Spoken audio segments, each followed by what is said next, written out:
Okay, welcome back to Puck Watching. We have a very new look in front of us right now, ladies and gentlemen. If you're on Apple Podcasts and Spotify, you can't see it, but YouTube X listeners, we got something brand new coming up for Puck Watching, and that is USA Ice Hockey Olympic coverage. We are super psyched to be able to do this, and that means that we're going to be pivoting from classic blues hockey talk, which Nick and I have become experts at the last 3 months of just evaluating loss after loss, struggle after struggle. Now we are going to start covering and following a team that is one of the favorites to win the games right now in Milan. Nick, super excited to be able to do this. Glad we're pivoting because, man, is it really tough to be a Blues fan right now, but what better timing as they, continue to struggle right now on that losing streak. And now we get to hop on the wagon of a Austin Matthews, Jack Eichel, Kachuk Bros team. I mean, it doesn't really get better than that. Yeah, a wild turn talking about the Blues on a 5-game losing streak, one of the worst teams in the NHL, and talking about an extremely formidable, perhaps not the favorite, but darn close to it, to winning a gold medal. So I'm pumped up, especially after 4 Nations last year. How can you not be so excited for a potential rematch between the USA and Canada or whomever country ends up coming up on top? But it's going to be an absolutely amazing tournament. And I know there have been some problems over there in Milan and trying to get that rink ready. Not really sure what that's about. They had a very long time to figure that out. But I'm so excited, and it's going to be a good thing to pivot and focus on something a little bit different than the horror show that is the St. Louis Blues currently. So to give a perspective with the rink size, I'm glad you brought that up. So NHL size rink is supposed to be 200 feet by 85. And that's what the Olympics rink was also supposed to be as well for this 26 Olympics. It's not normally like that. The normal Olympic rink size is 197, so a little shorter, but wider at 98.5. But right now, the Milan Olympic rink dimensions is currently 196 by 85. So slightly weird numbers. It doesn't quite match NHL, doesn't quite match Olympic. So they're kind of right in the middle, which I'm not sure how that happened. I'm not a construction expert, but something makes me think that there was somebody who maybe thought, oh, wait, this is actually the wrong size. 8 years ago, I guess they may not have figured that out, but somehow they're starting to figure that out now. I think that was announced, a couple months ago, that they were starting to really break ground on more of that. But also, like 2 weeks ago, they were still finishing the concessions at the arena right now in Milan. I think right now it's finished, though, which is nice. I'm glad to hear that. But, man, Italy, not in very good shape, it seems like, somehow not doing that. And I don't know how. I mean, what is it? You get announced a Winter Olympic team, like maybe, or Olympic host for what, at least 10 years before. Yeah. It's got to be more than that, which is really concerning. I lived in Italy for 5 months back when I was in college, and it's not all that surprising if you live there for a little bit. Time moves slow in Italy, so 10 years for them to get prepped. That you pretty much give them a month, honestly. Yeah. So they needed at least 20 years, and maybe this would have been fine by now. But that Italian economy and that mindset, it does not benefit large crowds and very sophisticated, complex event planning. So clearly that's a bummer. But I still think Italy is going to be a great place for all this to happen with the entirety of the Winter Olympics. But can't speak the same for hockey. So hopefully all goes well. Yeah. So before we kind of get into the current team, let's talk about just the past with this USA hockey team and the Olympics in years past. So The U.S. have only won gold twice in their entire international Olympic or Winter Olympic career when it comes to ice hockey. And the Soviets for a while dominated. The Canadians obviously dominated. And then it kind of is in between a couple more, Finland, Sweden, and all of that. But it hasn't really been quite the USA's, I'd say, strong suit when it comes to the Winter Olympics whatsoever, ice hockey. Last time NHL players have played in the Olympics was 2014. Remember TJ Sochi, St. Louis Blue at the time, kept taking that shootout. The most common thing that people, though, didn't realize when those things were happening, he missed in that shootout a couple times. People forget that. But he also had some insane moments in that, beating Russia. But actually, they ultimately didn't even medal in that Olympics, which is kind of crazy to think about, Nick. But that was the last time that we had the NHL there. And then 2018 happens, and 22 happens without NHL players. And the U.S. doesn't medal in any of them. So it's been a while, Nick, since those U.S. boys have seen some success. No, I mean it has. They've had success outside of that, with the World Championships. You had juniors, and they've racked up some medals and some golds in there too. But the Olympics have not favored them in the last few. But it is great to see that the NHL players and the NHL as a league is very focused on getting the best of the best for their respective countries. And we saw it with Four Nations last year, which was, an absolute blast, obviously, but there were a ton of injuries, a ton of them. And I get why teams in the NHL would be a little bit tentative to send their best and brightest over to a tournament that doesn't mean anything to them as a hockey club. So, I'm pumped, though, that everyone's all on board. And we're going to get Four Nations times, however many teams, times 4, times 5 on all the teams that are going to be here for the Winter Olympics. It's going to be extremely exciting. And there's just a bunch of intensity coming into it, too, especially after last year's Four Nations finish. Yeah, the one team that the notable team that is not going to be in it is obviously Russia. And it's, politics aside, the fact that Russia isn't in the Olympics definitely hurts the overall game. You're simping for Putin? No, I'm not simping for Putin at all. Not simping. All I'm saying is that when you think of hockey, you think of Canada, and recently you're thinking of the United States, and then you think of these Scandinavian countries like Sweden and Finland. And obviously, you think about Russia. And if you're an American, you think of 1980 Lake Placid against the Soviet Union. And that's what everybody thinks about. And there weren't any NHLers, by the way, on that Lake Placid team. And I think that's behind me is an O'Callahan jersey, who was in college at that time, which is crazy to think about, beat those Soviets. But yeah, it said, you think about all these great players, like a guy like Vladimir Tarasenko, Nick, former Blue, still a good NHL player. He'd be on the fourth line on that Russian team. And there's no such thing now. Guys like Kaprizov, Panarin, Bobrovsky, Vasilevsky, all these incredible defensemen are not going to be featured in this, which I think is good for the United States and good for Canada and good for other teams that are vying for a gold medal. But I think overall, I'd say that it's tough not having probably some of the biggest and brightest NHL talent not sort of featured, unfortunately, on this Olympic Games.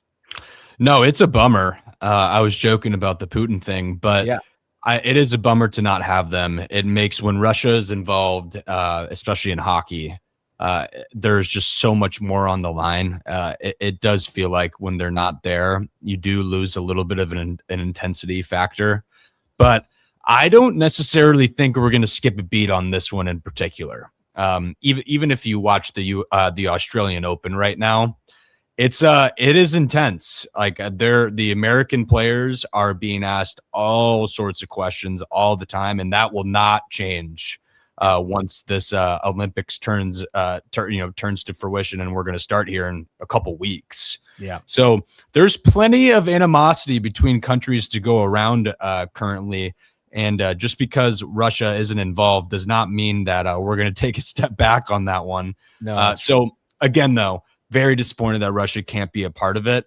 But at the same time, it's going to be a fantastic Olympics and so much talent on so many different rosters. So I'm pumped. Yeah. Yeah. And then going back to Four Nations last year, just how insane that was. There was a couple games in Boston. I didn't get to go, but the roommate of mine did, and the environment there he was talking about was insane. And the only two locations were Montreal and here, and just the fact that it got to be here was spectacular and great for the game. Unbelievable hockey area and region in the Northeast, but you featured some guys that you had never seen in a U.S. jersey really before. I mean, last year's team, when you look at, number one, it's not very similar, or it's not very different from the one that we saw that we're going to see in the 26 Olympics. Mostly the same players, but you will very much see the same with Canada, same with Sweden and Finland. Now adding with Sweden is Philip Broberg, which will be a fun watch to see him repping the Swedish colors. Not going to be cheering for him, but obviously you still have Jordan Bennington too. So a lot of similarities, but it's just a new era of hockey since these 2014 games when you had Patrick Kane, you had Jonathan Taves, all of these huge players in the 2010s that were dominant. Now, like Jonathan Quick, also for the U.S., insane goalie in that time as well. Now you have the turnover that now you got guys like Matthews, who was the captain of the team last year. You have an elite defender like Charlie McAvoy on this U.S. team. It's just so different than what it was, 10 years ago when we were in the primes of this international play. So I'm more excited than ever to see it because it's very different. You had 4 teams in it, and you only played them, at least Canada you played twice, but Sweden and Finland you only played once, and it's such a small sample size, and you see the underdog stories that could maybe potentially develop in this Olympic. It couldn't happen last year. There's only 4, so very different. No, I agree, and I think if you're the United States right now, I feel like we've been knocking on the door, especially given last year's performance in the Four Nations, knocking on the door for some serious hardware that is an Olympic hardware. Now, we're not talking about Worlds, we're not talking about juniors, because that has come. But I think we're definitely ready to take that next step. But there is a team not too far north of us that is certainly going to be playing with a lot of emotion. Yep. And they have an absolutely loaded roster like they always do. But U.S. has a lot of depth, and I feel good about it. But, I don't think we can go on talking about the roster if we didn't include a few fellas that maybe shouldn't have been left off the team. Well, yeah. And if you hear the response from USA Hockey, I thought it was really interesting because they literally stole the line off the 1980 team in Lake Placid, where he said, "We're not looking for individuals, we're looking for a team." And you're like, okay, that's already in circulation. We've already had that whole thing before.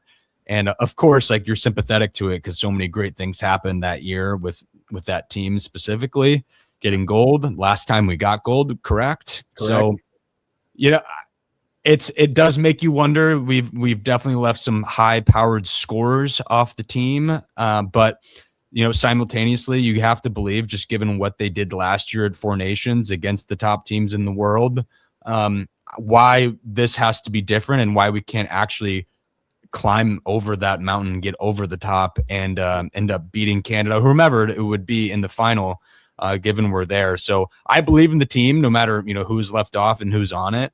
But it's gonna be grueling next couple weeks once they do get underway.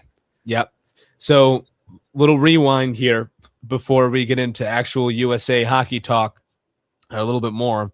So the big news was on February 2nd on 24 when the NHL agreed to this, because the NHL doesn't have to do this.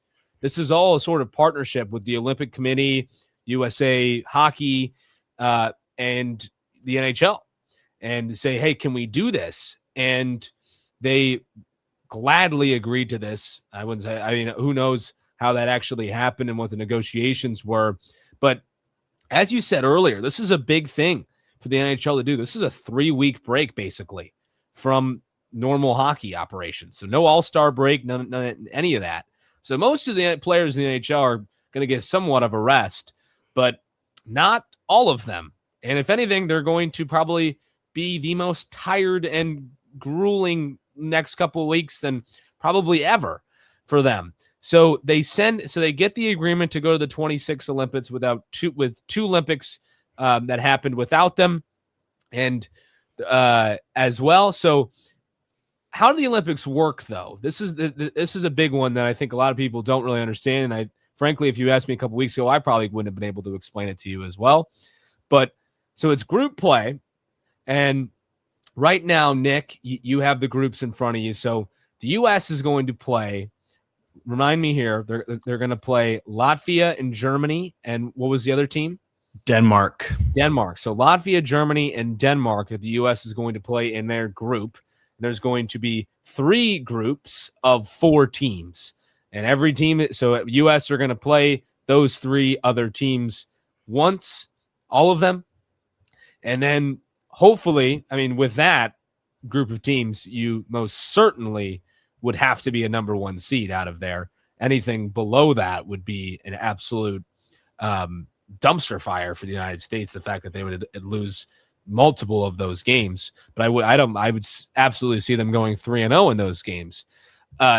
Now, after the group play, though, it's followed by 4 elimination games. But if the U.S. were to be that first seed, then they would get a bye in the first round and would automatically go into the second round of play. So they'd have 3 more rounds to play after their group play if they were the number 1 seed to get to the gold medal, which is a huge thing. So that's kind of like the format of it, and obviously it's all going to be played in Milan, Italy. Nick, I don't know. I don't remember going to Milan. I was really little kid at that time when we went there over the summer. How's Milan? I feel like you were there at least a little bit. It's a great place. Only spent a couple days there when I actually lived there. Yeah. It's a much more type of like New York style city than it would be, you know, if you think of Italy. I feel like you wouldn't really think of Milan. Milan is like very fashion oriented, a lot of celebrities, big brands. But you know, I'm not honestly sure how it's going to look for the Winter Olympics. I'll be curious to see. But in terms of the group stage, you couldn't really ask for a more favorable type of group play there. And I don't see a reason why they wouldn't go 3-0. They do have 3 games in 4 days. So they have a back-to-back on Denmark, Germany, but there's a gap between Latvia and Denmark. So that's a lot of hockey. They're going to be, you know, pushing, and hopefully they can create separation early to where they're not going to have to, you know, play guys, their top players, you know, all game. But you can't really think about it like that. You gotta, it's the Olympics. You're going to play for your country and all for your boys. But it is going to be an intense, even group stage. But man, you know, just thinking about 4 nations and how exciting it was. Everyone's at OB Clark's. Everyone's huddled around wearing the USA shirts. Like, it was literally like the Blues are playing in the Stanley Cup. Like that's honestly what it felt like. That first game against Canada in group play was all-time intensity. And I would be remiss if I didn't think that same exact thing, and more, is going to happen this time around for the Olympics. So there's just so much excitement. So much excitement. And then when it comes to how they built this team, this is when we kind of get more into the weeds. Oh wait, Denmark, Greenland. So another thing for the Danish to play for. There's gonna for their land, Greenland. So Right. We'll see how that plays out. I'm sure they'll have a chip on the shoulders. We might get a hard fought battle from the Danes. Again, we're not talking about this is politics aside, but it is an interesting storyline. You're right. It's something. You're right. There is Yeah. something there. We'll get into Denmark when we get there. We should play them for Greenland. Okay. Yeah, right. Yeah, should be. Would not be surprised if that actually happened. Oh my God. I can't. Okay. When it comes to the overall way this team was built, though, it starts with a couple of big time people in the NHL that are volunteering their time to do this for the USA Hockey. And it starts at the top with Bill Zito, who's the current general manager of the Florida Panthers. And really, you couldn't ask for a more qualified individual at this stage of the game as an American to be leading or not Bill Zito, excuse me, Bill Guerin, my bad. Bill Guerin, the GM, also a very accomplished general manager for the Minnesota Wild. He just pulled off a big trade for Quinn Hughes this year, which we were talking a lot about earlier on in our podcast a couple months ago. And so he's a very accomplished general manager. Minnesota hasn't done much when it comes to outside of the playoffs, but still that a formidable general manager for him, but the rest of the squad as well. So Tom Fitzgerald, general manager of the New Jersey Devils, Chris Drury, a part of the Rangers, then Bill Zito, as I said, with the Panthers, Stan Bowman, who was the general manager of Chicago when they won their 3 cups. He's on the staff, as well as Chris Kelleher, who's assistant GM with Bill Guerin, and then John Van Beesbrook, who kind of heads United States hockey in the national development program, as well as overseeing the Olympics with this. So it's a pretty stacked managerial lineup for the United States. It's the same for Canada, by the way, as well. And then the leadership as well with the coaching. And this is what I kind of want to hear your thoughts on this. Interesting coaching staff. Very literally the exact same as to what it was in the Four Nations. But Mike Sullivan, who used to be the head coach of the Penguins, he won 2 cups there with them, and is now the head coach of the Rangers, as well as John Hines, who's the head coach at Minnesota, and he's an assistant. David Quinn, who's an assistant coach with the Rangers, also used to be a head coach for the Rangers. And then John Tortorella, who's currently unemployed in the NHL, just got fired last year, but is I think he's an analyst right now for ESPN, but a very accomplished coach, won a cup with Tampa Bay. So coaching staff, Nick, how are we feeling about those? No, you feel good about the coaching staff. You always kind of wonder how much the coaching staff is going to be able to really get the best out of players that are not their players. They obviously spend time with each other when they're training, and they have the USA Hockey warmups, and I know they get together on an annual basis, but it does kind of beg the question of which coaches are going to be able to get the most out of which guys. But, you have to feel good with the coaching staff. I wouldn't be one to criticize that one necessarily. My mind always just goes to, you're talking about the Florida Panthers general manager. You're talking about very successful teams, and you have Doug Armstrong on the other side. Yes, with Team Canada, and had such a crazy but true quote where he's like, I have the responsibility of putting, the best team on the ice for Team Canada, but unfortunately my team sucks currently in St. Louis. And it just kind of makes you mad. No, I mean, it was true, but it was just kind of like an unfortunate thing that, the Blues are the second worst team in the NHL, and he also has the reins to the best team in the world. It's strange. It's strange to look at it through that, I don't know, that prism of things, because things couldn't be different for him when it comes to international hockey versus the NHL currently. But I feel good about the USA staff. I think they have some great, solid general management, especially when it comes to USA Hockey. And they obviously made some decisions, though, Luke, that were awfully controversial. So let's get into that. So let's go over to the roster real quick to enlighten the viewers here, in case people don't know. So those that don't know, so the entire lineup in the United States. Very similar to what it was the Four Nations, with a couple changes that happened with it. So Matthew Boldy, Kyle Connor, Jack Eichel, Jake Gensel, the Hughes brothers, Quinn and Jack Hughes, Clayton Keller. He's one of the new guys for the United States from St. Louis. Dylan Larkin, Austin Matthews, who was the captain of the team last year at the Four Nations, JT Miller, who was on the team as well, and that's one of the controversial ones, Nick. Brock Nelson, Tage Thompson, a former Blue, now Buffalo Sabre, thriving in Buffalo, to say the least. He's also a newbie on this U.S. team. Kachuk brothers, easy pick for Bill Guerin and the entire staff after what they did last year in the Four Nations. Vincent Trocheck, who's on the team as well. Brock Faber, McAvoy, Hannafin, and then Jackson Lacombe, who's a newbie. Jake Sanderson, Jacob Slavin, and Zach Werenski.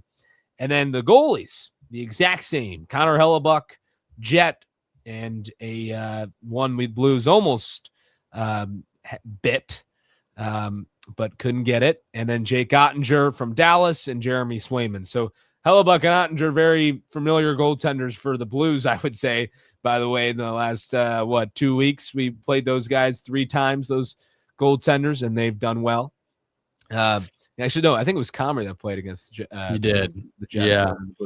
Yeah. So that's the lineup right now. So, but the big ones that were the most controversial, Nick, was the JT Miller pick, the Vincent Trocheck pick, and then the defensive pick with Lacombe as well. So talk about Miller and Trocheck first. And the big storyline here, though, is that Mike Sullivan's the head coach of the Rangers, as well as David Quinn, who's the coach with them, and Chris Drury, who's a GM there. They had probably a part to play with this decision to have JT Miller and Trocheck, who are older guys, some of the older guys on this U.S. team. It's a very young team, but they were chosen over some big-time guys, Nick. No, I mean, they were.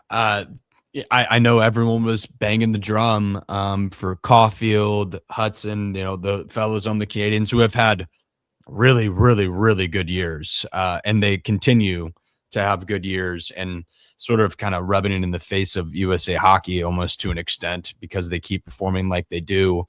And then, you leave off, not to jump to the forwards, but you leave off Jason Robertson, who's having one of the best seasons he's ever had. So, I mean, they could be right.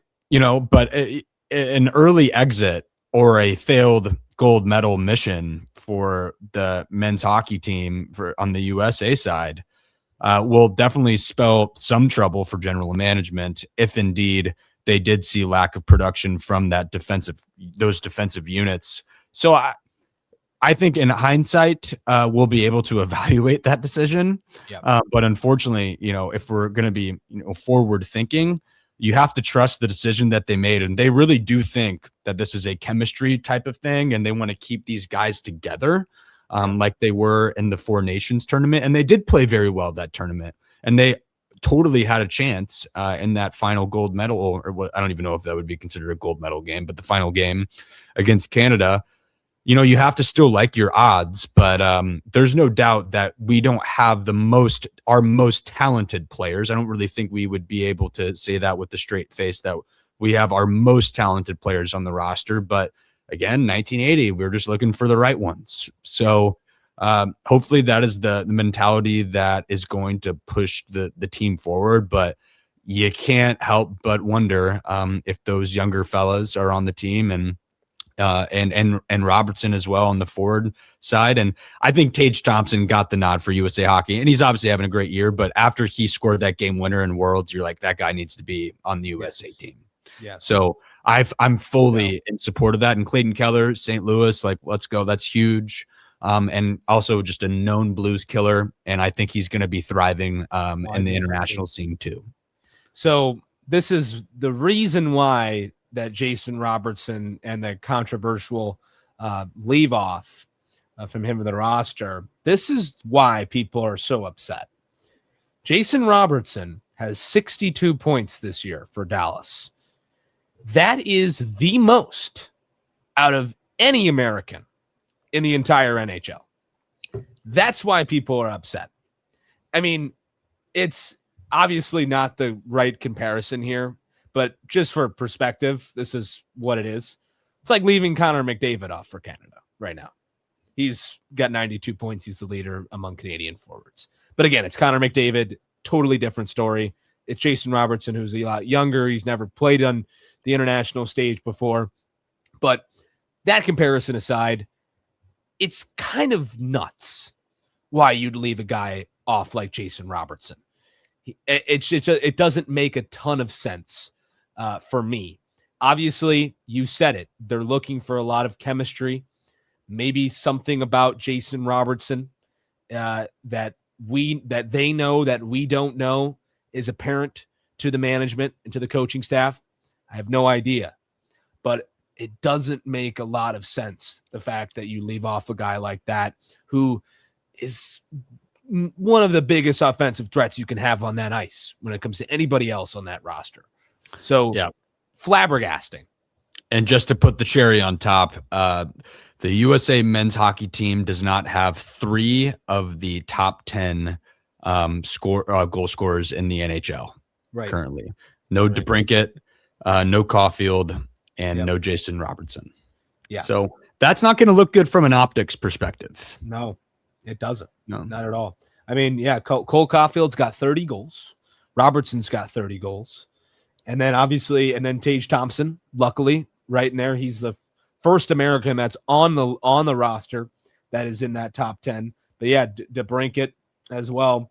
And then even a guy like Wyatt Johnston as well from the Stars, who's from the United States, not on that list. So a lot of questionable decisions that came from the management that all that we can really judge that from is what we really see on the ice. But one of the biggest strong suits, I would say, with this United States team, Nick, is not the forwards. Like, yes, having a guy like Jack Eichel, the Hughes, Austin Matthews, Tage Thompson, Kachucks, you name it. It's really important to have those guys and how great they are offensively. But it's the defense that is going to be probably the star of the show for the United States. I mean, Brock Faber from the Wild, Charlie McAvoy, having him in this is going to be crucial after not having him because he got injured, right? During that formation. Yep. So not having him was crucial last year. Now you have a fully healthy McAvoy. And you have Quinn Hughes, who did he get injured as well? Yeah, he was hurt too, I believe. Okay. So yes. So two of the best defensemen on that team when it comes to offensive production as well, those are gone last year. Now you have them back. And then you have some very stellar defensive guys as well. Jacob Slavin, he's talked about a lot now, but he wasn't a couple years ago. He is by far one of the best defensemen in the NHL and one of the most underrated. And he's on this United States team. He's on the Hurricanes, and he has some outstanding numbers for them and produces a lot defensively and just shuts the opponent down in all sense of the word. So I think the defense, Nick, is going to be probably the bigger story, I think, in the Olympics, rather than this high-powered offense that we were talking about earlier and some of the snubs that we had. Yeah, no, totally. I agree. And something to note, too, so you didn't have Quinn Hughes last Four Nations, didn't have McAvoy for a vast majority of it. You do have those guys back. But even worth noting, too, Matt Tkachuk has been hurt this whole entire season, and he's only been back for 10 days. And, of course, he's going to face off against the Blues here shortly. But he has 3 assists so far in the 5 games that he's been back. You want to know if he's going to be in full form and he's going to be ready to go. I'm a bit curious on that. And even Connor Hellebuck was hurt for a majority of the season. He got back in December, but hasn't posted the best save percentage in the world so far. But I'm assuming, no questions asked, you're probably going to go with Connor Hellebuck And because I mean, even Ottinger, look at his stats every other month. He's having a great month, and then the ones in between, he's very, very subpar. So yeah, I'll be interested to see the goalie situation and what they're going to be doing and playing. I would assume it's going to be Hellebuck, but even thinking about a Canadian team, I do wonder if they're going to start Jordan Bennington. I would imagine no, given he has the worst save percentage in the NHL. But I would assume right. But I'll be curious, and that's where the USA has a huge advantage, right? Like they have very solid goaltending. It's something that Canada hasn't really been able to figure out. Not to say, it was Logan Thompson from the Capitals. And I would assume he'll probably get, and Darcy Kemper. And Darcy Kemper. Yeah. So we'll see how that plays out. But you have to feel like we have the edge on and in that category. And it's got to count. Yes. Yeah. I thought Hellebuck was okay in the Four Nations last year, but he wasn't anything to write home about. Like he didn't have a Jordan Bennington type of final game in that Four Nations tournament. So, people are going to have to play well, and that absolutely includes the goalies. And I would say that and some for them in particular, and being able to take them over the top and have them win gold. There are a lot of goalies for the United States that were not on the list on this roster that would be starting probably for Team Canada. Yeah, I would say right now. I mean, there's a lot of them, and so that's definitely a United States advantage because say Connor Hellebuck doesn't start, and you get a guy like Jake Ottinger or Jeremy Swayman, gives you pretty much the same chance to win. Both of those guys. Hellebuck maybe the Vezina winner last year, MVP of the league last year, right? But Ottinger and Swayman are both also incredible goalies in their own right, and would absolutely be starting on Canada no matter who it is among these starters. So it wouldn't be me debate. But even Jordan Bennington probably would have been not even a thought in that case.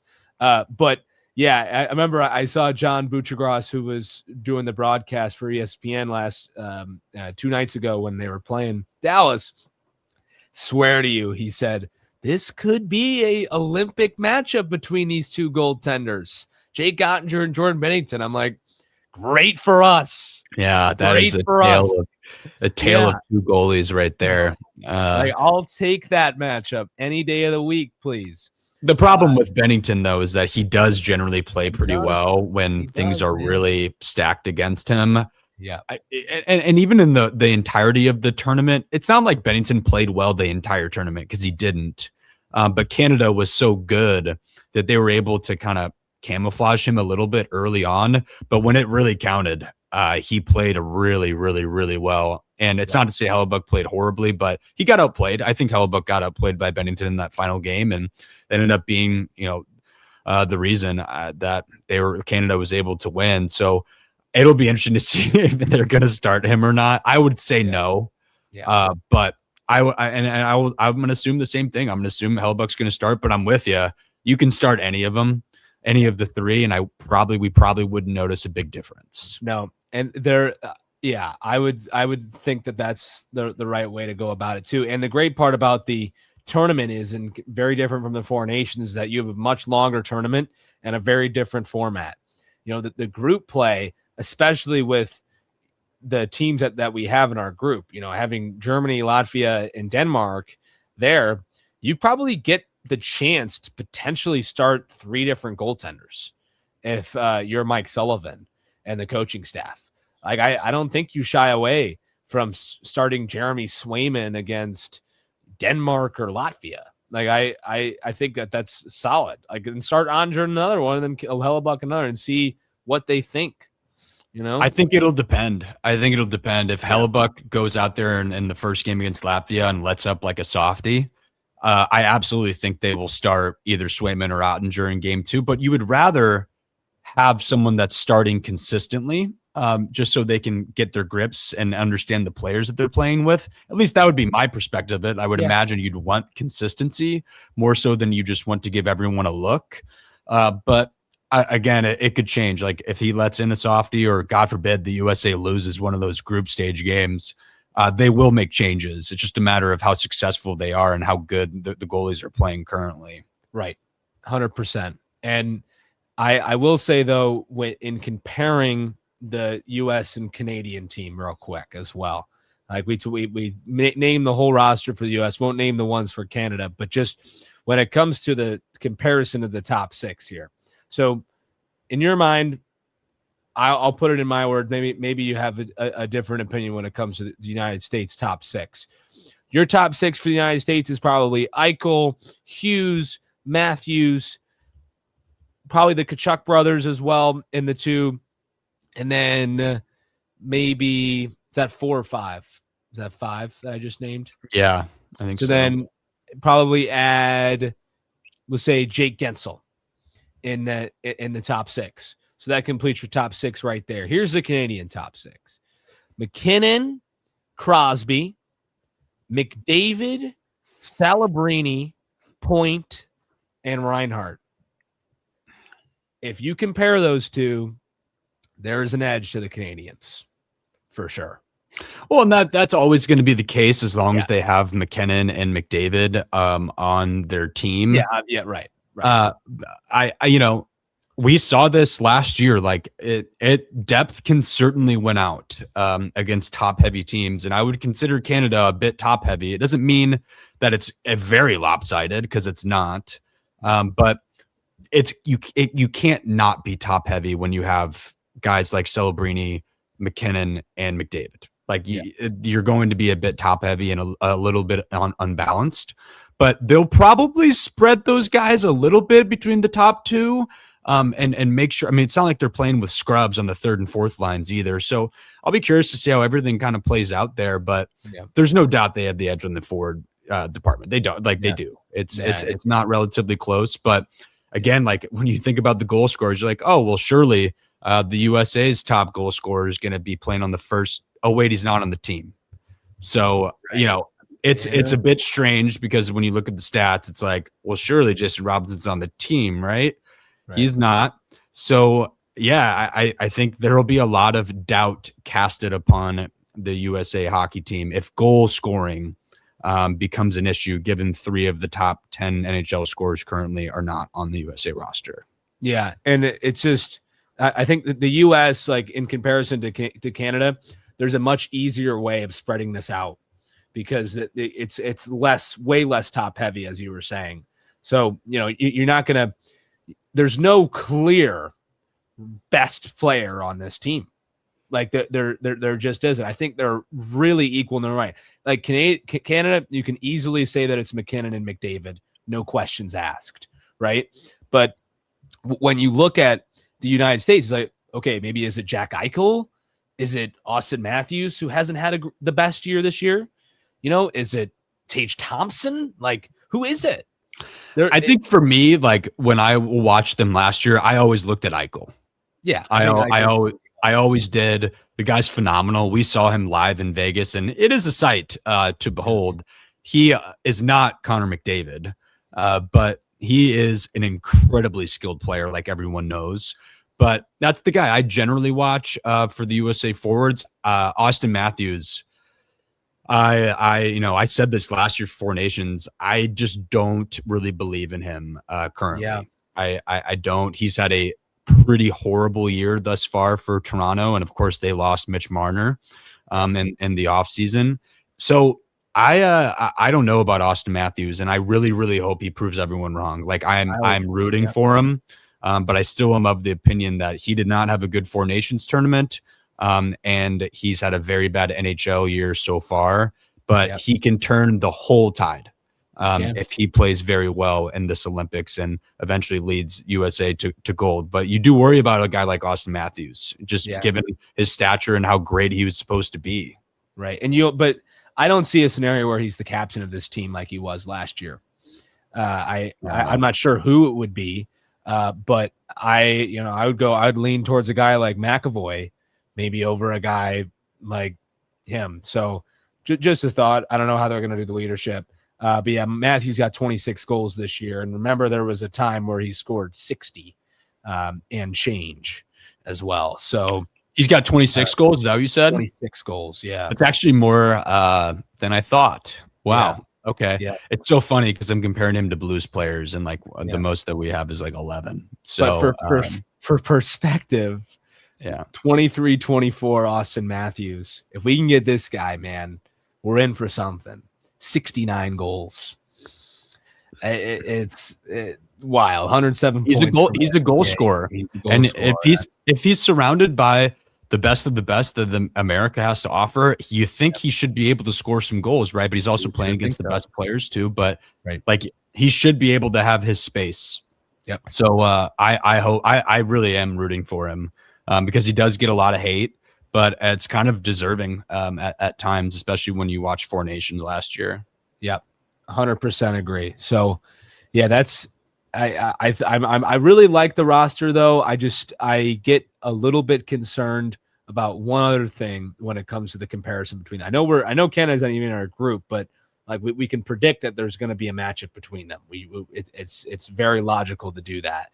The only teams that would stand in our way in doing that are two teams that were in the Four Nations, Finland and Sweden. That's it.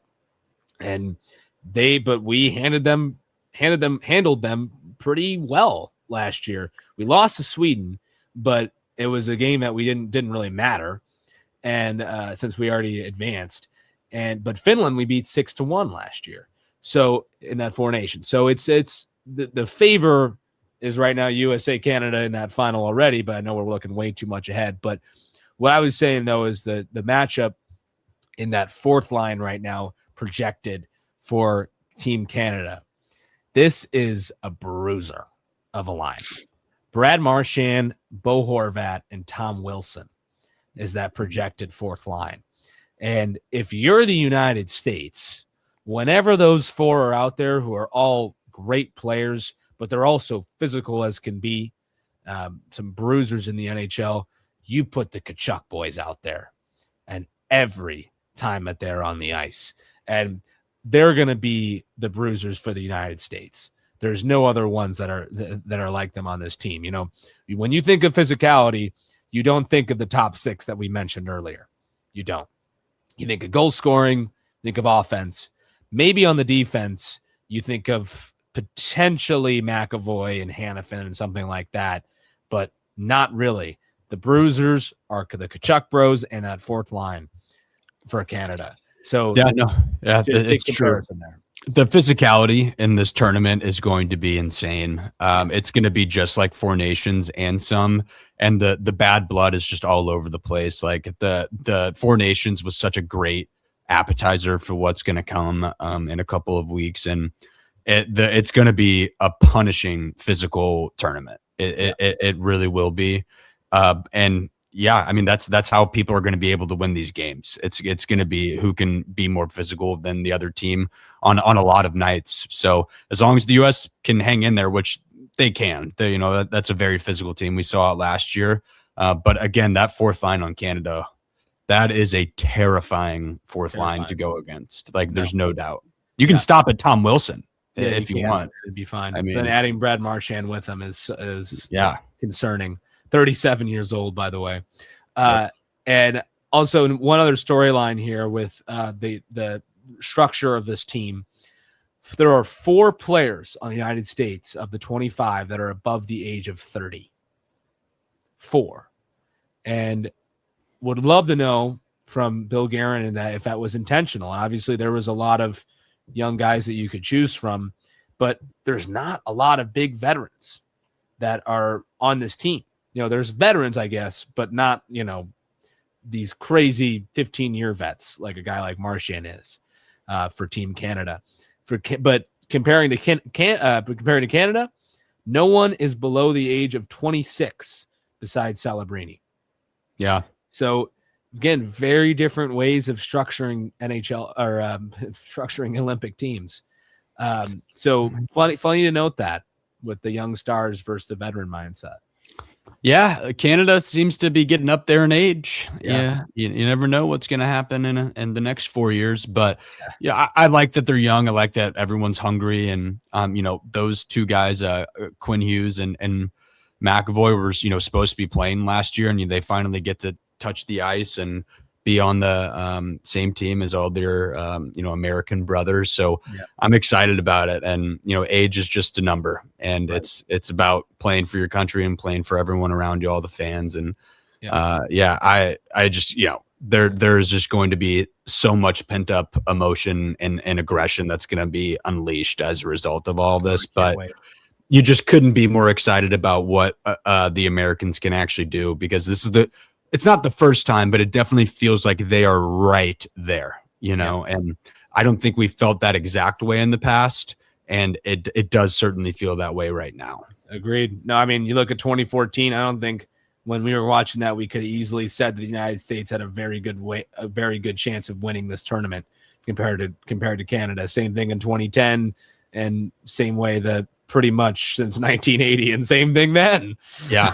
there's just, it's the U.S. though is starting to get to that level, which is great to see. And the one other thing I wanted to mention, and we'll get into our final question here for you, Nick, is the development program has really seen a jump from the United States. A lot of players are going through that. 16 of the 25 members of this United States roster are from the U.S. National Development Program, which is a very good sight. If you're John Van Beesbrook, who runs the development program, it's probably music to his ears, I think, just to see that you're kind of getting exactly what you wanted. You're developing as an American hockey player who's probably going to be playing at the international stage. And it's the biggest one with the Olympics. So incredible stuff there from the USA Hockey and all of that. But Nick, one final question for this team, and we're going to be covering them extensively once everything begins. But one player from the U.S. that you're really looking forward to seeing on the ice, and some that maybe it's a prediction, like, hey, this guy's going to be a sneaky guy. What do you think? Quinn Hughes. Quinn Hughes. We've already talked about him, but I think everyone was pretty bummed out that he was not able to play last year. And I think he was equally as bummed out as everyone else. And I think he's going to have a massive chip on his shoulder to really perform. And he's on a new team. He has a different, change of scenery than what he had with Vancouver. And I'm extremely excited to see what he's going to be able to do with this team. He's one of the best defensemen in the NHL. And then when you get a guy like that on your team, he's only going to make the team better. And he can score goals. He can defend. He's very quick. He can lead a power play. Like, the guy can kind of do it all. And getting a guy like that is critical. So I'm pumped up to see Quinn Hughes take the ice and wear the red, white, and blue. Yep. Give me Tage Thompson. Oh, for the Americans. Former Blue. I think he can be really deadly out there for the United States. And for one reason, and it's because of that size. There's nobody on Canada that has that guy's size and has the offensive capability that he does. He can provide a lot of different style looks for this U.S. team, I think. And when people look at, Jack Eichel, Austin Matthews, great. We'd love to see a lot from them too. But give me that guy. You stole Quinn Hughes from me. I would have said him too. But yeah, give me Tage Thompson for sure. He has a lot to prove, I think. And people, everybody knows it already. He's a great player. But on the international stage, it's an entirely different animal.